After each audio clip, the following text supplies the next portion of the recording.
നമസ്കാരം. സ്പോട്ട് ലൈവിലേക്ക് സ്വാഗതം. ഈ മണിക്കൂറിൽ ഏറ്റവും പ്രധാനപ്പെട്ട വാർത്തയിലേക്കാണ് സ്പോട്ട് ലൈവ് ആദ്യം പോകുന്നത്. അറബിക്കടലിൽ കേരള സമുദ്രാതിർത്തിയിൽ കപ്പലിൽ വീണ്ടും തീപിടുത്തം. കൊളംബോയിൽ നിന്ന് മുംബൈയിലേക്ക് പോയ ചരക്ക് കപ്പലിനാണ് തീപിടിച്ചത്. 50 കണ്ടെയ്നറുകൾ കപ്പലിലേക്ക് വീണു. ബേപ്പൂരിൽ നിന്നും 45 നോട്ടിക്കൽ മൈൽ അകലെയാണ് അപകടമുണ്ടായത്. വലിയ തീപിടുത്തമാണ് ഉണ്ടായതെന്നാണ് നേവി വൃത്തങ്ങൾ അറിയിക്കുന്നത്. തീ അണയ്ക്കാനുള്ള ആദ്യ ശ്രമങ്ങൾ വിജയിച്ചിട്ടില്ല. എന്നാൽ കപ്പലിൽ നിന്നും കടലിൽ ചാടിയ 18 ജീവനക്കാരെ രക്ഷപ്പെടുത്തി. 5 ജീവനക്കാർക്ക് പൊള്ളലേറ്റു എന്ന വിവരങ്ങളും പുറത്തു വരുന്നുണ്ട്. വിശദാംശങ്ങളുമായി MG മിഥുനും ആജ്ഞ രവീന്ദ്രനും ചേരുന്നു. ആദ്യം മിഥുനിലേക്കാണ്. മിഥുൻ, ഇതിപ്പോൾ വലിയ രീതിയിൽ ആശങ്ക പരത്തുന്ന രീതിയിലാണ് ഈ കപ്പലിന് തീപിടുത്തം ഉണ്ടാകുന്നത്. അതായത് ഏതാനും ദിവസങ്ങൾക്ക് മുൻപ് കൊച്ചിയിലെ സമുദ്രാതിർത്തിയോട് ചേർന്ന് കപ്പൽ അപകടമുണ്ടാകുന്നു. തൊട്ടു പിന്നാലെ തന്നെ കോഴിക്കോട്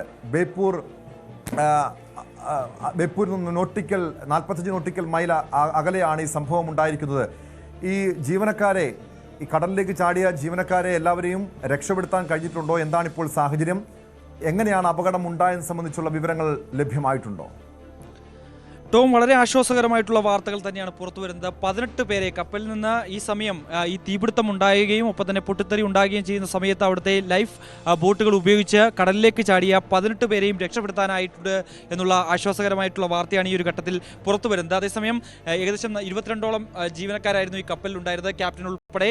അതിൽ 4 പേർ ഇപ്പോഴും ഈ കപ്പലിൽ തന്നെ തുടരുന്നതായിട്ടാണ് നമുക്ക് ലഭ്യമാകുന്ന വിവരം. ക്യാപ്റ്റനും 3 എഞ്ചിനീയറുമാണ് കപ്പലിലുള്ളത്. അതായത് കപ്പൽ കമ്പനിയിൽ നിന്ന് ലഭിക്കുന്ന അവസാന സന്ദേശം ലഭിച്ചതിന് ശേഷം മാത്രമേ ഇവർ കപ്പലിൽ നിന്ന് മാറൂ എന്നാണ് അറിയിച്ചിരിക്കുന്നത്. എന്തായാലും ഒരുപക്ഷെ മറ്റ് കൂടുതൽ കണ്ടെയ്നറുകളിലേക്ക് ഒരുപക്ഷെ തീ പടർന്നാൽ ഇവരെ സുരക്ഷിത സ്ഥാനത്തേക്ക് മാറ്റാനുള്ള നടപടി സ്വീകരിക്കും. എന്തായാലും നിലവിൽ കോസ്റ്റ് ഗാർഡ് അവിടെ എത്തി രക്ഷാപ്രവർത്തനം ഏകോപിപ്പിക്കുന്നുണ്ട്. എന്തായാലും ആശ്വാസകരമായ വാർത്ത, 18 പേരെയും രക്ഷപ്പെടുത്താനായി എന്നുള്ളതാണ്. മറ്റൊന്ന്, ഈ തീപിടുത്തം ഉണ്ടായ സാഹചര്യം അത് സംബന്ധിച്ച ഒരു വ്യക്തത ഇനി വരേണ്ടതായിട്ടുണ്ട്. അതായത് കടലിലെ ഡെക്കിന് താഴത്തെ നിലയിലുള്ള ഡെക്കിൽ തീപിടുത്തം ഉണ്ടായതായിട്ടുള്ള ഒരു വിവരമാണ് ലഭ്യമാകുന്നത്. അതൊരു ഔദ്യോഗിക സ്ഥിരീകരണമല്ല, പക്ഷേ മധ്യഭാഗത്തായിട്ടാണ് ഈ തീപിടുത്തം ഉണ്ടായിരിക്കുന്നത്. അതാണ് ഒരു സംശയത്തിനിടയാക്കുന്നത്. അതൊരു പക്ഷേ കണ്ടെയ്നറിൽ നിന്നാണോ തീപിടുത്തം ഉണ്ടായത്, കണ്ടെയ്നറിൽ ഉണ്ടായിട്ടുള്ള ഏതെങ്കിലും വസ്തുക്കളിൽ നിന്നാണോ ഈ തീപിടുത്തം ഉണ്ടായതെന്നുള്ള ഒരു സംശയമാണ് ഇപ്പോൾ നിലനിൽക്കുന്നത്. എന്തായാലും അക്കാര്യത്തിലൊക്കെ ഒരു വ്യക്തത ഇനി വരേണ്ടതായിട്ടുണ്ട്. എന്തായാലും നിലവിൽ ഈ തീ അണയ്ക്കാനുള്ള അത് സംബന്ധിച്ചാണ് പല രീതിയിലുള്ള സംശയങ്ങളുള്ളത്. കാരണം പല പൊട്ടിത്തെറികളും തീപിടുത്തവും കപ്പലിൽ ഉണ്ടായി എന്ന വിവരങ്ങളാണല്ലോ പുറത്തു വരുന്നത്. ഇത് കപ്പലിലാണോ അതോ കണ്ടെയ്നറിലാണോ തീപിടിച്ചതെന്ന് സംബന്ധിച്ചൊരു വ്യക്തത വന്നിട്ടുണ്ടോ? ഈ ഡിഫൻസ് വിഭാഗത്തിൽ നിന്നും, അതായത് നാവികസേനയിൽ നിന്നും മറ്റോ ഇതുമായി ബന്ധപ്പെട്ടൊരു കൃത്യമായ വിവരങ്ങൾ, ഒരു വിശദീകരണം ലഭ്യമായിട്ടുണ്ടോ? അതായത് കോസ്റ്റ് ഗാർഡിൽ നിന്ന് ലഭ്യമായ ഒരു അറിയിപ്പ് മാത്രമാണ് ഇതുമായി ബന്ധപ്പെട്ട ഒരു സ്ഥിരീകരണത്തിലേക്ക് കടക്കാൻ സാധിക്കുന്നത്. അതായത് ഈ കപ്പലിലെ നടുഭാഗത്തായിട്ടാണ് ഇത്തരത്തിലൊരു വലിയ പൊട്ടിത്തെറി ഉണ്ടാകുകയും ആ ഭാഗത്തുള്ള കണ്ടെയ്നറുകളിലേക്കാണ് തീ പടരുകയും ചെയ്തിട്ടുള്ളത്. അതൊരു പക്ഷേ ഡക്കിൽ നിന്നാകാം ഒരു പക്ഷേ തീ പടർന്നതെന്നുള്ള ഒരു നിഗമനമുണ്ട്, ഒരു പ്രാഥമിക നിഗമനമുണ്ട്. മറ്റൊന്ന്, കണ്ടെയ്നറുകളിൽ നിന്ന് ഏതെങ്കിലും തരത്തിൽ തീ പിടിക്കുന്ന തരത്തിലുള്ള ഏതെങ്കിലും വസ്തുക്കളുണ്ടോ എന്നുള്ള കാര്യമാണ് പ്രധാനമായും പരിശോധിക്കുകയും ചെയ്യുന്നത്. അതായത് കപ്പലിലെ തീ ഇപ്പോൾ ലഭ്യമാകുന്ന വിവരങ്ങൾ അനുസരിച്ച് കപ്പലിൽ തീ കെടുത്താൻ ഫയർ ഫൈറ്റിംഗിൽ ഏർപ്പെട്ട 4 പേരെയാണ് കാണാതായത് എന്നുള്ള പുതിയ വിവരങ്ങൾ കൂടി പുറത്തു വരുന്നുണ്ട്. അതായത് 18 പേരെ രക്ഷപ്പെടുത്തി എന്നുള്ള വാർത്തകൾ പുറത്തു വരുമ്പോൾ അതിൽ 4 പേരെ കാണാനില്ല. അതായത് തീ അണയ്ക്കാനുള്ള ഈ അണയ്ക്കുന്നതിന് വേണ്ടി വിദഗ്ധ പരിശീലനം നേടിയിട്ടുള്ള 4 പേരെ, ഫയർ ഫൈറ്റിംഗിൽ വിഭാഗത്തിൽ ഉൾപ്പെട്ടിട്ടുള്ള 4 പേരെയാണ് കാണാതായിരിക്കുന്നത് എന്നുള്ള വിവരങ്ങൾ വരുന്നുണ്ട്. അതാണ് ഒരു സംശയത്തിലേക്ക് ഇപ്പോൾ നയിക്കുകയും ചെയ്യുന്നത്. കാരണം സ്വാഭാവികമായും ഇത്തരത്തിൽ തീപിടുത്തം ഉണ്ടാവുകയെങ്കിൽ അതൊരു പക്ഷേ കപ്പലിൻ്റെ ഏതെങ്കിലും ഒരു വശത്തായിട്ട് അല്ലെങ്കിൽ ഏതെങ്കിലും 2 അറ്റത്തായിട്ടുള്ള വശങ്ങളിലേക്കായിരിക്കും ഒരു പക്ഷേ തീ പടരാനുള്ള സാഹചര്യം ഏറ്റവും കൂടുതൽ ഉണ്ടാകുന്നത്. പക്ഷേ ഇത് മധ്യഭാഗത്താണ് ഇത്തരത്തിലൊരു തീപിടുത്തം ഉണ്ടായിരിക്കുന്നത്. അതാണ് വലിയ ആശങ്കയ്ക്ക് വഴിവെക്കുകയും ചെയ്യുന്നത്. കാരണം അത്തരത്തിൽ തീപിടുത്തം ഉണ്ടാകുമ്പോൾ ഒരുപക്ഷെ കണ്ടെയ്നറിനുള്ളിൽ നിന്നാകാം ഈ തീപിടുത്തം ഉണ്ടായത്. അതിലേതെങ്കിലും തരത്തിലുള്ള തീപിടിക്കാൻ കാരണമാകുന്ന തരത്തിലുള്ള ഏതെങ്കിലും പദാർത്ഥങ്ങളോ അല്ലെങ്കിൽ മറ്റു വസ്തുക്കളോ ഉണ്ട് എന്നുള്ള ഒരു പ്രാഥമിക നിഗമനത്തിലേക്ക് കൂടി കാര്യങ്ങൾ പോകുന്നുണ്ട്. അത് തന്നെയാണ് വലിയ ആശങ്കയ്ക്ക് ഉളവാക്കുകയും ചെയ്യുന്നത്. കാരണം നേരത്തെ ടോം സൂചിപ്പിച്ച പോലെ തന്നെ വളരെ കുറച്ച് ദിവസങ്ങളായിട്ടേ ഉള്ളൂ എറണാകുളം തീരത്തിന് ഏകദേശം കുറച്ച് കിലോമീറ്റർ അകലെയായിട്ട് MSCയുടെ കപ്പൽ മറിയുകയും ഒപ്പം തന്നെ നിരവധി കണ്ടെയ്നറുകൾ കടലിലേക്ക് വീഴുകയും പല തെക്കൻ തീരങ്ങളിലായി ഇത് അടിയുകയും ചെയ്ത ഒരു പക്ഷേ വലിയ ആശങ്ക ഉയർത്തിയ ദിവസങ്ങളായിരുന്നു. കാരണം ഏതെങ്കിലും തരത്തിൽ ജീവന ഹാനികരമായിട്ടുള്ള അല്ലെങ്കിൽ പരിസ്ഥിതിക്ക് ദോഷകരമായിട്ടുള്ള ഏതെങ്കിലും വസ്തുക്കൾ ഈ കണ്ടെയ്നറുകളിൽ ഉണ്ടോ എന്നുള്ള അടക്കമുള്ള വലിയ ആശങ്ക ഉയർത്തുന്ന ഒരു ദിനങ്ങളിലൂടെയായിരുന്നു കടന്നുപോയത്. പിന്നീട് അത് ആ വസ്തുക്കളൊന്നും തന്നെ ഇല്ല എന്ന് കണ്ടെത്തുകയും ചെയ്തതിന് പിന്നാലെ നിരവധി വസ്തുക്കൾ, അതായത് ഈ മാലിന്യങ്ങൾ വലിയ രീതിയിൽ തീരത്ത് അടിഞ്ഞു കിടക്കുന്ന ഒരു സാഹചര്യമുണ്ട്. അവ ഇതുവരെയും നീക്കം ചെയ്യാൻ പറ്റാത്തൊരു സ്ഥിതിവിശേഷം. അതിന് തൊട്ട് പിന്നാലെയാണ് ബേപ്പൂരിൽ നിന്ന് 45 നോട്ടിക്കൽ മൈൽ അകലെ വീണ്ടും കപ്പൽ ദുരന്തം ഉണ്ടാകുന്നത്. ആജ്ഞ രവീന്ദ്രൻ കൂടി ചേരുന്നു വിവരങ്ങളുമായി. ആജ്ഞ, 22 ജീവനക്കാരായിരുന്നു കപ്പലിൽ ഉണ്ടായിരുന്നത്.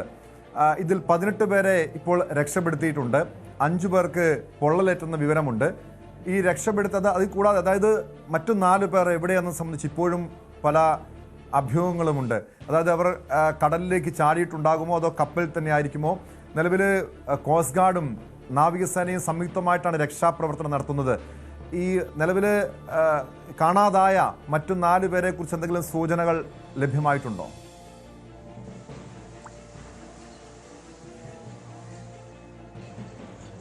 ക്യാപ്റ്റനും 3 എഞ്ചിനീയർമാരുമാണ് കപ്പലിൽ ആ സമയത്ത് ഉണ്ടായിരുന്നത് എന്നാണ് മനസ്സിലാക്കാൻ കഴിയുന്നത്. ഈ 4 പേരെയാണ് കാണാതായത് എന്നാണ് മനസ്സിലാക്കാൻ കഴിയുന്നത്. ഏതാണ്ട് 66 നോട്ടിക്കൽ മൈൽ അകലെയാണ്, തീരത്തുനിന്ന് 66 നോട്ടിക്കൽ മൈൽ അകലെ വെച്ചിട്ടാണ് കപ്പലിന് തീപിടുത്തം ഉണ്ടായത്.